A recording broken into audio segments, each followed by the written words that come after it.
Welcome to সিশন একাডেমিতে স্বাগত। আজকে আমরা নিমেষে অঙ্ক সিরিজের ক্লাস নাম্বার 251 শুরু করব আজকে ম্যাথসের উপর।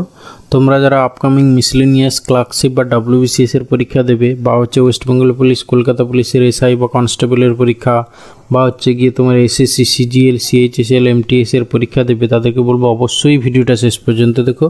এই টাইপেরই ম্যাথসের কোশ্চেন তোমরা পরীক্ষা পাবে। ওকে, চলো আজকে দেখো 10টা কোশ্চেন আমি প্রথমে শো করছি কি কি আছে, তোমরা আগে পারলে সলভ করে নাও, তারপর চেক করো, তাহলে দেখবে আসল প্র্যাকটিসটা হবে। ওকে, দেখো ফার্স্ট কোশ্চেন আছে এটা অ্যালজেব্রা থেকে। সেকেন্ড কোশ্চেন এটা হচ্ছে গিয়ে তোমার এটা পার্সেন্টেজের চ্যাপ্টারের প্রবলেম। তারপরে দেখো এটা হচ্ছে কি জিওমেট্রির প্রবলেম। নেক্সট তাও জিওমেট্রি। তারপরে আছে এটাও জিওমেট্রির। তারপরে আছে এটাও বলতে গেলে জিওমেট্রির কোশ্চেন। তারপরে আছে গিয়ে অ্যালজেব্রার কোশ্চেন। নেক্সট আছে অ্যালজেব্রার কোশ্চেন। এটা হচ্ছে গিয়ে তোমার স্ট্রেট লাইন, মানে হচ্ছে গিয়ে তোমার এও জিওমেট্রির কোশ্চেন বলতে পারো। তারপরে এটা হচ্ছে LCM HCF চ্যাপ্টারের কোশ্চেন। তাহলে আমাদের আজকে আমরা দেখলাম maximum geometry question, algebra question আছে। ঠিক আছে, চলো এবারে আমরা সলভ করব। ঠিক আছে, তোমরা অ্যান্সারগুলো মিলিয়ে নাও, দেখো কার কটা ঠিক হলো।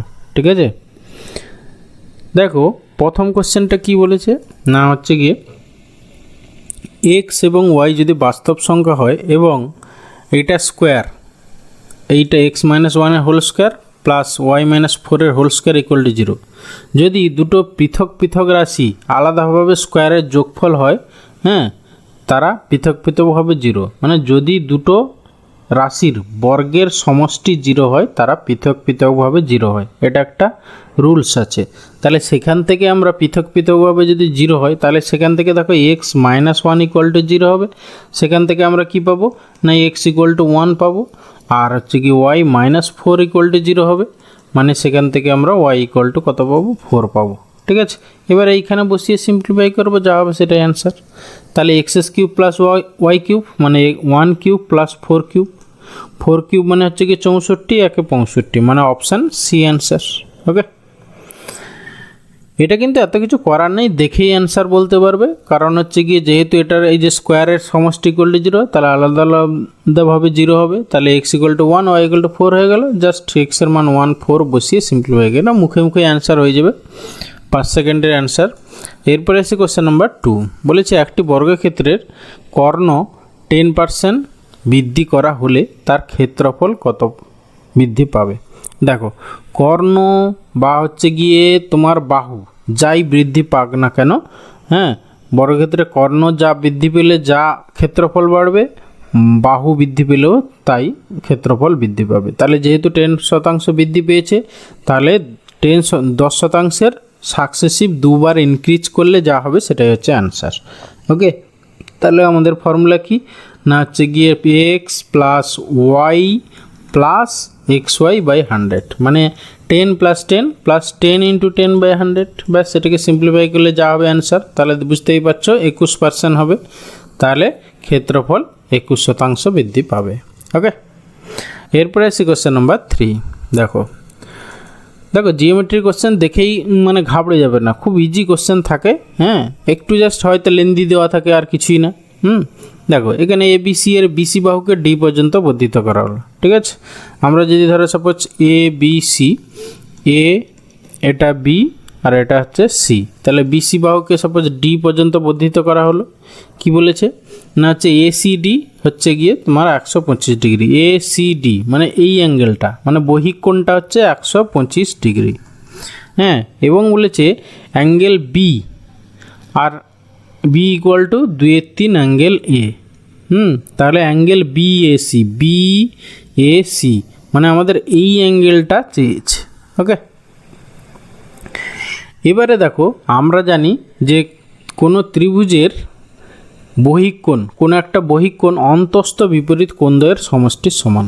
তাহলে এখানে এই যে ACD বহিকোণটা, তাহলে অ্যাঙ্গেল A আর অ্যাঙ্গেল B এই দুটোর সমষ্টির সমান। ঠিক আছে, তাহলে এখান থেকে আমরা বুঝতে পারছি যে angle A plus angle B equal two হচ্ছে কি 125 ডিগ্রি হবে। ঠিক আছে, তাহলে আমরা দেখো আবার বলেছে angle B equal to 2/3 angle A, তাহলে বি এর জায়গায় 2/3 এ বসিয়ে দাও, ঠিক আছে। তাহলে অ্যাঙ্গেল এ প্লাস 2/3 এ ইকুয়াল টু হচ্ছে কি 125 ডিগ্রি। তাহলে আমাদের এই অ্যাঙ্গেল এ এর ভ্যালুটা বের করলেই সেটাই হবে অ্যান্সার। এবার এইটা যোগ করলে দেখো এদিকে হচ্ছে গিয়ে তোমার 5/3 এ হবে, ঠিক আছে। 5/3 এ ইকুয়াল টু হচ্ছে গিয়ে 125 ডিগ্রি। তাহলে হচ্ছে গিয়ে দেখো 5 25 সঙ্গে 125, তাহলে হচ্ছে অ্যাঙ্গেল এর ভ্যালু কত হচ্ছে কি 25 × 75 ডিগ্রি। তাহলে আমাদের চেয়েছিল অ্যাঙ্গেল এ বা হচ্ছে গিয়ে এই যে বিএসি, তাহলে বিএসি যা অ্যাঙ্গেল এ তা, মানে হচ্ছে কি আমাদের অ্যান্সার হলো কত 75 ডিগ্রি, মানে অপশান এ অ্যান্সার। ওকে, এরপরে আছে কোশ্চেন নাম্বার 4। দেখো এটাও জিওমেট্রি কোশ্চেন। বলেছে এবিসি ত্রিভুজের 2 angle A equal to 3 angle B equal to 6 angle C হলে ত্রিভুজের ক্ষুদ্রতম কোণের মান কত। জাস্ট কিছুই না, এটাকে সিম্পলিফাই করে বাই করে নাও। দেখো 2 3 6 আছে, এদের এলসিএম কত তোমার হচ্ছে গিয়ে 6, তাহলে প্রতিটাকে আমরা 6 দিয়ে ভাগ করে দিচ্ছি। ভাগ করে দিলে দেখো আলটিমেটলি কত হচ্ছে 2 3 এ 6 আর 3 2 এ 6 আর এই 6 1 এ 6। তাহলে আমরা পাচ্ছি কি অ্যাঙ্গেল এ বাই হচ্ছে গিয়ে 3, বা এখান থেকে তোমার a is to b is to c পেয়ে যাব। অ্যাঙ্গেল সি এর রেশিও কত দাঁড়ালো, তাহলে হচ্ছে গিয়ে 3:2:1 হয়ে গেল। এবার আমরা জানি কি ত্রিভুজের 3টে কোণের সমষ্টি হচ্ছে গিয়ে কত হয় 180 ডিগ্রি হয়। তাহলে একটা কোণ 3 ইউনিট, একটা 2 ইউনিট, একটা হচ্ছে 1 ইউনিট, তাহলে 3 2 5 একে 6 ইউনিট। তাহলে সেই 6 ইউনিটের ভ্যালু হচ্ছে গিয়ে কত 180 ডিগ্রি। তাহলে আমাদের ক্ষুদ্রতম কোণের মান চেয়েছিল, মানে 1 ইউনিটের ভ্যালু কত সেটাই হবে তোমার অ্যান্সার। তাহলে 1 ইউনিট ইকুয়াল টু হচ্ছে গিয়ে 30 ডিগ্রি। তাহলে অপশান ডি অ্যান্সার, ক্ষুদ্রতম কোণ। ওকে, এরপরে এসে কোশ্চেন নাম্বার 5। দেখো বলেছে একটি সমদ্বিবাহু ত্রিভুজের এবিসি, সমদ্বিবাহু ত্রিভুজ এবিসি এর এবি ইকুয়াল টু এসি। তাহলে আমরা যদি একটু ছবিটা আঁকি, সাপোজ এইটা এবি আর এটা হচ্ছে এবি এসি, ঠিক আছে। এটা হচ্ছে সমদ্বিবাহু ত্রিভুজ বলেছে, মানে এই বাহুটা এটাকে এ বি সি যদি আমরা নাম দিই, A B equal to AC. ওকে, এবার বিসি বাহুকে ডি পর্যন্ত বর্ধিত করা হলে বিসি বাহুর মধ্যবিন্দু হচ্ছে ডি। আচ্ছা, মধ্যবিন্দু হচ্ছে তোমার এটা ডি। তাহলে নিম্নলিখিত সম্পর্কের মধ্যে কোনটি সবসময় সত্যি হবে। দেখো এইখান থেকে আমরা যদি এই ডিটাকে কানেক্ট করি, ঠিক আছে, মনে রাখবে এটা পুরো 90 ডিগ্রি হয়ে যাবে। এটা হচ্ছে গিয়ে প্রপার্টি আর কি, সমদ্বিবাহুজের প্রপার্টি।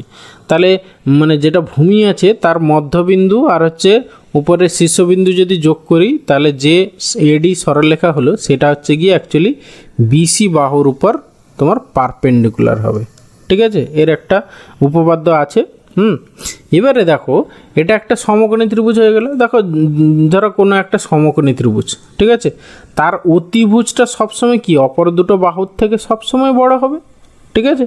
তাহলে এখানে এই এবিটা অলওয়েজ এই যে লম্ব যেটা এডি তার থেকে বড় হবে। তাহলে অপশান এ হবে অ্যান্সার। ওকে, কারণ ছোট তো হতে পারে না, অতিভুজ কখনো অন্য বাহুগুলোর থেকে ছোট হতে পারে না, আবার সমানও হতে পারে না, আবার হচ্ছে গিয়ে তোমার দ্বিগুণ হতে পারে না। আচ্ছা, 2AD বলেছে নাকি, 2AD না, এইটা দেখো সব সময় সত্যি হবে বলেছে। মানে এইখানে দেখো তোমার এ আর ডি এর মধ্যে যে কোনো একটা অ্যান্সার হবে, বাট ডিটা সবসময় যে হবে এরকম কোনো কথা নেই। সবসময় কিন্তু এই অপশান এটা ফলো করবে। ওকে, এরপরে আসছি কোশ্চেন নাম্বার 6। কী বলেছে, একটি সুষম বহুভুজের একটি অন্তঃকোণ একটি বহিঃকোণের অনুপাত, একটি অন্তঃকোণ ও একটি বহিঃকোণের অনুপাত 7:2। তাহলে বাহু সংখ্যা কত হবে, ঠিক আছে। আচ্ছা, আমরা দেখো যে কোনো বহুভুজের অন্তঃকোণ আর বহিঃকোণের সমষ্টি সবসময় মনে রাখবে 180 ডিগ্রি হয়। তাহলে এখানে 7 ইউনিট প্লাস 2 ইউনিট মানে হচ্ছে কি 9 ইউনিট। তাহলে সেই 9 ইউনিটের ভ্যালু হচ্ছে কি কত হবে 180 ডিগ্রি। তাহলে সেখান থেকে আমরা অন্তঃকোণ আর হচ্ছে কি বহিঃকোণ পেয়ে যাব। তাহলে 7 ইউনিট ইকুয়াল টু কত, এইটা দেখো 9 × 20, ঠিক আছে, 20 ডিগ্রি। তাহলে হচ্ছে গিয়ে তোমার অন্তঃকোণ কত দাঁড়াচ্ছে 7 ইউনিট, 7 2 14 মানে 140 ডিগ্রি। আর বহিঃকোণ হচ্ছে গিয়ে 2 ইউনিট ছিল, তাহলে সেটা হচ্ছে গিয়ে 40 ডিগ্রি। ওকে, আমরা একটা অন্তঃকোণ একটা বহিঃকোণ পেয়ে গেলাম। এবারে আমরা যদি মানে বহুভুজটার বাহু সংখ্যা n হয় তাহলে হচ্ছে গিয়ে অন্তকোণগুলোর সমষ্টি আমরা পেয়ে যাব। তাহলে 2 ইন্টু n মাইনাস 2 ইন্টু সমকোণ বা ইন্টু 90 ডিগ্রি করে দিই। এটা হচ্ছে গিয়ে টোটাল মানে সবগুলো অন্তকোণের সমষ্টি বহুভুজটার ইকুয়াল টু, এবার হচ্ছে গিয়ে তোমার গিয়ে দেওয়া আছে, দেখো তোমার অন্তকোণ দেওয়া আছে, প্রতিটা অন্তকোণের মান কত 140 ডিগ্রি। তাহলে এখানে 2 ইন্টু 140 ডিগ্রি করে দাও। আচ্ছা 2 ইন্টু করছি কেন, সরি n ইন্টু, nটা তো আমার বাহু সংখ্যা ধরেছি, তাহলে অন্তকোণ যদি তোমার 140 ডিগ্রি করে হয় তাহলে n সংখ্যক যেহেতু, তাহলে হচ্ছে গিয়ে 140। ওকে, তাহলে এইখান থেকে সিম্পলিফাই করলে আমরা n এর ভ্যালুটা পেয়ে যাব। তাহলে এই 0 0 গেল, তারপরে দেখো তোমার এদিকে 9 2 18 n হবে আর এদিকে 14n, তাহলে হচ্ছে অ্যাকচুয়ালি 4n ইকুয়াল টু 9 4 36, তাহলে 36 ডিগ্রি। তাহলে n এর ভ্যালু হচ্ছে গিয়ে 4 9 36, ঠিক আছে। তাহলে হচ্ছে গিয়ে 9, তাহলে হচ্ছে গিয়ে বাহু সংখ্যা হচ্ছে গিয়ে 9, মানে অপশান ডি হচ্ছে অ্যান্সার। ওকে, এরপরে আসি কোশ্চেন নাম্বার 7।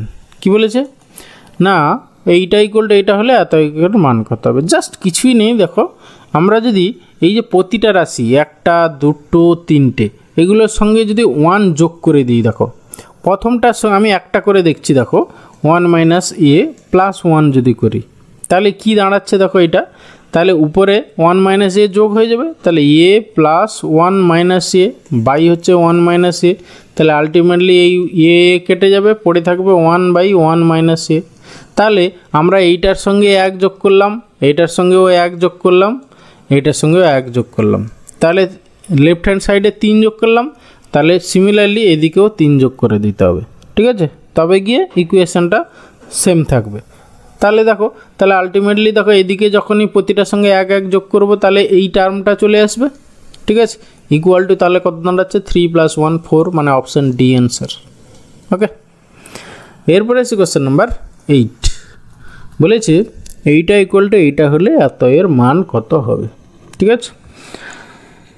কিছুই নেই, এটাকে যদি আমরা একটু সিম্পলিফাই করি, দেখো এটা হচ্ছে এ স্কোয়ার প্লাস বি স্কোয়ার, তার আবার হোল কিউব বলেছে, ঠিক আছে, মানে শুধু এটাকে এ আর এটাকে বি ভাবো, তাহলে এ প্লাস বি হোল কিউবের ফর্মুলা, তাহলে কী হবে a cube plus b cube, a cube plus 3a square b plus 3ab cube, মানে এই যে আমাদের এই ফর্মুলাটা, সাপোজ আমি এক্স ওয়াই দিয়ে করছি, হ্যাঁ, এক্স প্লাস ওয়াই এর হোল কিউবের ফর্মুলা আশা করি সবাই জানো, হ্যাঁ, সেই ফর্মুলাটা আমি এখানে অ্যাপ্লাই করবো। দেখো a cube plus 3x square y plus 3x y square plus y cube, সেই ফর্মুলা অ্যাপ্লাই করব। আর এই দিকেরটা দেখো a plus b whole square, মানে এক্স প্লাস ওয়াই এর হোল স্কোয়ার ইকুয়াল টু দাঁড়াবে কত না হচ্ছে কি x square plus 2xy plus y square. দেখো এইরকম করে আমরা ভাঙলে দেখো তোমার এই যে এখানে এক্স কিউব আর ওয়াই কিউব আর এখানে এক্স স্কোয়ার ওয়াই স্কোয়ার, এই দুটো টার্ম দেখো বোথ সাইডে সেম আসবে, কেটে যাবে, ঠিক আছে। কারণ কি এই যে এ স্কোয়ারের হোল কিউব কত হবে 8^6, এখানেও সিমিলারলি দেখো এ কিউবের হোল স্কোয়ার হবে, ঠিক আছে, সেটাও 8^6 হবে। সিমিলারলি বি কিউব এর হোল স্কোয়ার b^6 কেটে যাবে বোথ সাইড থেকে, তাহলে পড়ে থাকবে দেখো আমাদের এই দুটো টার্ম আর এই টার্মটা, ঠিক আছে, এই দুটো টার্মটা থেকে দেখো, হ্যাঁ, তাহলে আমাদের এই রকম থাকবে, মানে 3a⁴ B square plus 3a² b⁴, আর এইদিকে থাকবে 2a³ b³। ব্যাস, এবার এই যে a³ b³ তাকে যদি দিয়ে ভাগ করে দেওয়া হয় আর 3টাকে যদি এদিকে নিয়ে চলে আসা হয়, দেখো কি হবে, তাহলে এইখানে যখনই আমরা a³ b³ ভাগ করব তাহলে দেখো পড়ে থাকবে এইখানে a/b, আর সিমিলারলি এটাই থাকবে b/a ইকুয়াল টু হবে 2/3, মানে অপশান বি অ্যান্সার। দেখো এটারই মান চেয়েছিল। ওকে, দেখো এটা দেখে দেখেই অ্যান্সার হয়ে যাবে যদি তুমি এই ফর্মুলাগুলো মুখে মুখে অ্যাপ্লাই করতে পারো আর কি। এরপরে আসি কোশ্চেন নাম্বার 9। খুব ভালো কোশ্চেন কিন্তু, বলেছে এবিসি হচ্ছে 3 ত্রিভুজের মানে তিনটে শীর্ষবিন্দু দেওয়া আছে, এবিসি হচ্ছে ত্রিভুজের তিনটে শীর্ষবিন্দুর পয়েন্ট দেওয়া আছে। তোমরা গ্রাফ করেছো, যারা মাধ্যমিকে গ্রাফ করেছো সবাই জানো এগুলো একটা পয়েন্ট, ঠিক আছে। এবারে যে কোনো দুটো পয়েন্ট যদি এরকম থাকে, ধরো সাপোজ আমরা ধরে নিলাম এ আর এটা হচ্ছে গিয়ে বি আর এটা ধরো সি, ঠিক আছে। এ পয়েন্টটা হচ্ছে গিয়ে তার কোঅর্ডিনেট হচ্ছে 1 0, এক্সের হচ্ছে 1, ওয়াইয়ের হচ্ছে 0, আর হচ্ছে বি এর হচ্ছে গিয়ে তোমার 5 0, আর সি এর হচ্ছে গিয়ে তোমার 3 3। ওকে, এবার এই তিনটে বিন্দু আমরা যোগ করতে পারি, এটা না করলেও কোনো যায় আসে না, বাট এরকম করে যোগ করে দিলে এবার আমরা দেখো সমদ্বিবাহু, সমবাহু, সমকোণী, বিষমবাহু ত্রিভুজ, তাহলে আমাদের যেহেতু কোঅর্ডিনেটগুলো দেওয়া আছে প্রতিটার লেন্থ বের করতে পারবো। এ বি বাহুর দৈর্ঘ্য, বিসি বাহুর দৈর্ঘ্য, সি এ বাহুর দৈর্ঘ্য কত, সেগুলো আমরা পেয়ে যাব। তার একটা ফর্মুলা আছে, ঠিক আছে। ফর্মুলাগুলো কি না হচ্ছে গিয়ে ধরো হচ্ছে এ বি ইকুয়াল টু কী হবে, রুট ওভার অফ, এইরকম ফর্মুলাটা মনে রাখো। এক্সের টার্ম যেগুলো এ আর বি নিচ্ছি, এক্সের দেখো তুমি বড়টা মাইনাস ছোটোটা করবে। এক্সের এখানে দেখো 5 আছে, এখানে দেখো 1 আছে, ঠিক আছে। আর এইটা তো 0 0 আছে, তাহলে হচ্ছে কি 5 - 1 এর হোল স্কোয়ার প্লাস 0 - 0 এর হোল স্কোয়ার। তাহলে আলটিমেটলি 5 - 1 মানে কি 4 স্কোয়ার, তার বর্গমূল আলটিমেটলি 4 হলো। সিমিলারলি দেখো এ বি হলো, এবারে বিসি বের করো। বিসি ইকুয়াল টু কত হবে দেখো, বিসি ইকুয়াল টু তোমার হচ্ছে 5 - 3 মানে হচ্ছে গিয়ে 2 স্কোয়ার। আচ্ছা আমি লিখে করছি, যারা জানো না যেহেতু অনেকেই, তাদের বোঝার জন্য 5 - 3 তার হোল স্কোয়ার, ঠিক আছে। এক্সের কোঅর্ডিনেটগুলো ডিফারেন্সের স্কোয়ার, ওয়াই এর কোঅর্ডিনেটগুলো ডিফারেন্সের স্কোয়ার, ঠিক আছে। ডিফারেন্স বলছি, বড়টা থেকে ছোটোটা বাদ দিয়ে দেবো, কারণ হোল স্কোয়ার যেহেতু আছে তাহলে ওখানে প্লাস মাইনাসের কোনো ম্যাটার করবে না। এইটা তাহলে ইকুয়াল টু কত হচ্ছে দেখো, এইখানে হচ্ছে গিয়ে তোমার 2 2 স্কোয়ার 4 আর 3 স্কোয়ার 9 9 4 13 মানে √13, ঠিক আছে। সিমিলারলি সিএ এটা কত হবে দেখো, সেটাও দেখো তোমার হচ্ছে গিয়ে সিএ মানে 3 - 1 মানে 2 স্কোয়ার প্লাস হচ্ছে 3 স্কোয়ার, সেও দেখো তোমার হবে কত √13। তাহলে আমরা এখান থেকে দেখতে পেলাম কি দুটো বাহুর দৈর্ঘ্য সেম, √13 √13। তাহলে যেহেতু ত্রিভুজের দুটো বাহু সমান মানে কি সমদ্বিবাহু ত্রিভুজ, ঠিক আছে। তাহলে অপশান ই অ্যান্সার। ওকে, এখানে কিন্তু কোথাও সমকোণী সমদ্বিবাহু ত্রিভুজ নেই, তাহলে সেক্ষেত্রে আবার টেস্ট করতে হতো যে এই যে এ বি বিসি সিএ এগুলো সমকোণ হচ্ছে কি না, মানে কি যে কোনো দুটোর স্কোয়ারের যোগফল ইকুয়াল টু তৃতীয়টার স্কোয়ার হচ্ছে কিনা সেটা আবার টেস্ট করে নিতে হতো। যেহেতু সেটা আমার অপশানে নেই সমকোণী সমদ্বিবাহু ত্রিভুজ, তাহলে যেহেতু দুটো বাহু সমান দেখছি তাহলে এটা সমদ্বিবাহু ত্রিভুজ, ব্যাস। ওকে, এরপরে আসি question number 10 and final question. দেখো জাস্ট এটা তো খুব ইজি, জাস্ট গসাগু করতে বলেছে। প্রথমে তুমি ফ্র্যাকশানে কনভার্ট করে নাও। 9 এটা হচ্ছে গিয়ে 10, এটা হচ্ছে গিয়ে 9/100 আর এটা হচ্ছে গিয়ে 9/1000। ওকে, এবার হচ্ছে ফ্র্যাকশানের গসাগুর ফর্মুলা কি না, লবগুলোর গসাগু বাই হরগুলোর লসাগু। তাহলে লবগুলোর গসাগু কত হবে 9 9 9, তাহলে এদের গসাগু 9ই হবে। আর এদের লসাগু কত 10 100 আর 1000, এদের লসাগু কত না 1000। তাহলে আলটিমেটলি 0.009 হলো আমাদের অ্যান্সার, মানে অপশান এ অ্যান্সার। ওকে, কার কটা ঠিক হয়েছে জানিও। স্কোর কত হলো। থ্যাংক ইউ ভিডিওটা শেষ পর্যন্ত দেখে। যদি ভালো লেগে থাকে তাহলে অবশ্যই একটা লাইক করো, বন্ধুদের সঙ্গে শেয়ার করো, আর চ্যানেলে নতুন হলে অবশ্যই সাবস্ক্রাইব করো। ওকে, ভালো থাকবে, বাই।